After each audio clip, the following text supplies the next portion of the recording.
Kenya inchi yangu, Kenya inchi. Dear Kenyans, it's indeed a great pleasure to share this moment with you in remembrance and the celebration of the many Kenyan heroes and heroines through whose national input we have the country we have right now.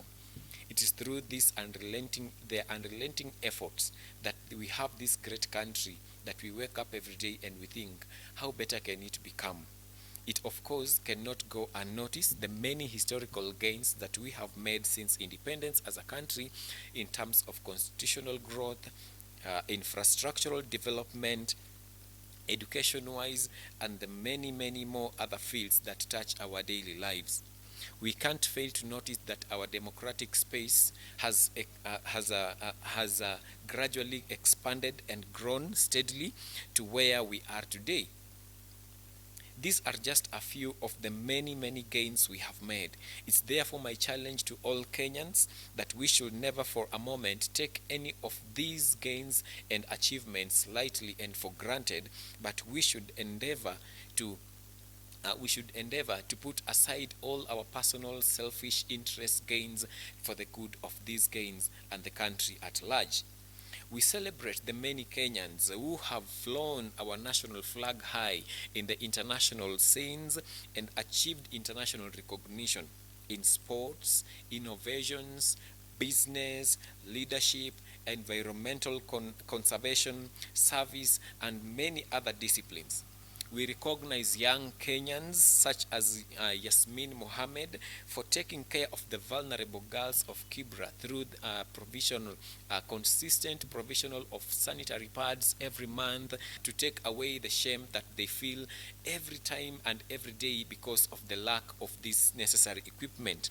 We of course recognize great personalities like Eliud Kipchoge, Beatrice Jepkoech, and Joycelyn Jepkosgei among our many excellent athletes of international reputation. We cannot forget to mention the contributions made by the great personalities like the late Wangari Maathai in conservation of our environment, the late President Daniel Toroitich Arap Moi, who largely shaped the political leadership of this country. May God rest their souls in eternal peace. Their efforts, together with other patriotic Kenyans, will forever appear on the brighter side of history of this country. And it is incumbent upon us, therefore Kenyans, to preserve all these gains and improve on them every day. It's that at this particular point, it's important to mention that the gains made by our forerunners can either impact us positively or negatively, depending on how we choose to enjoy them. I choose myself to enjoy all these gains with moderation and with love for others. You have the freedom to choose how you want to enjoy them, whether positively or negatively. However, it is my desire and my prayer that you, just as I have chosen to enjoy them with moderation and love, that you shall do as I have done. This particular year has been an extraordinary year for us as a nation and the entire world. You probably have never been a citizen of this country at a time like this, just like I myself, I have never been. We have indeed learned many experiences and should be better prepared to handle such a difficult time should it arise in future. It is, however, my prayer that God will help us never to go through such a time again as we have done over this COVID-19 period. Fellow Kenyans, allow me to appreciate the many Kenyans who gave their resources and their time to help other Kenyans feed their families and get soap for their personal hygiene through this difficult time, or by their generous donations. God bless you all, and may He grant you more years that you may live to serve other people for the glory and honor of His name. As we celebrate Kenyans who have struggled to put food on their tables for the families without giving up, holding on to hope that that a better day is coming tomorrow, we in equal measure castigate in the strongest terms possible the few Kenyans who saw an opportunity to enrich themselves through the public and donor funds. Through their greed, they have tarnished the name of this nation internationally, and our reputation is at stake. As a result of these few individuals, well-deserving Kenyans continue to pay heavily and dearly the price for their irresponsible and uncouth disposition. We would like to ask our investigative agencies to move with speed, more aptly than they have traditionally done, investigating cases over years and finally no consequences coming through when Kenyans have lost billions of shillings. And we would like to let them know that we shall be watching. Fellow Kenyans, since independence, the church in this country has stood its place and provided leadership and been the voice of reason in the politics of this country. So on this Mashujaa Day, as we celebrate the many achievements and the milestones that we have achieved as a nation, I would like to call upon the church to rise up and take its rightful place in shaping the leadership of this country. So let us rise up today and lead this country to the right place.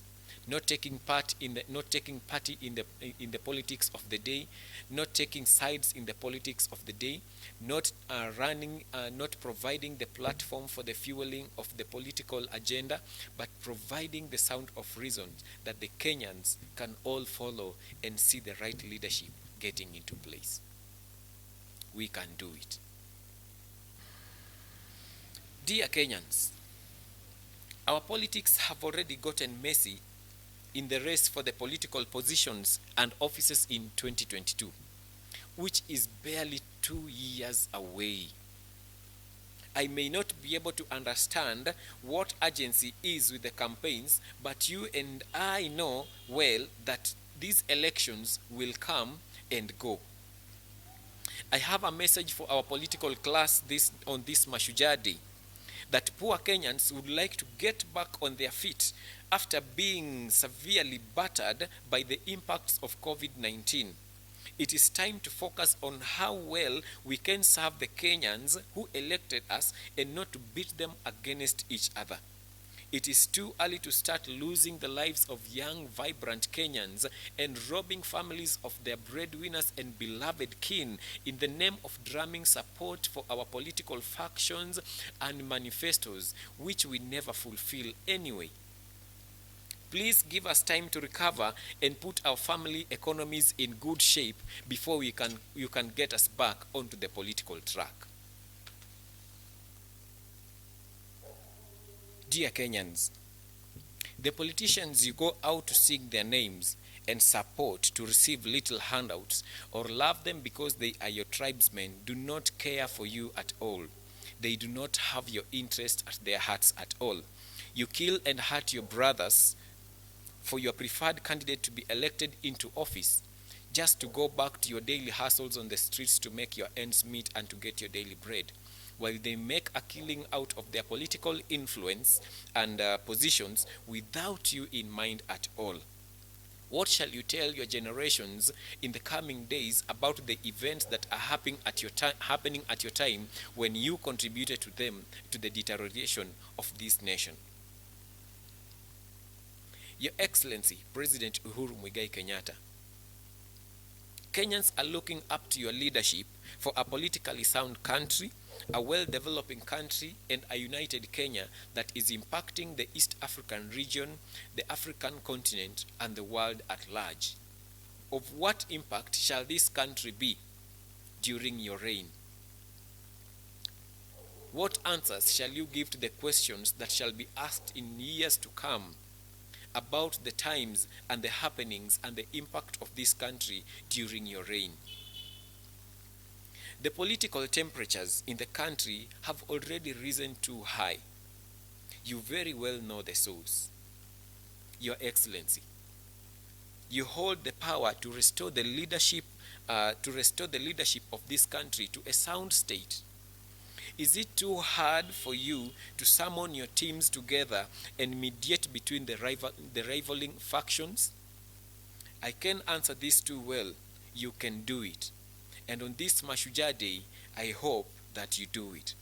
There is so much we can talk about, fellow Kenyans, over this country, this beautiful country the loving Kenya that we have been given. But I call upon all of us to love this country above our selfish ambitions, hunger for power, money, tribal intolerance, hatred, and our political ambitions.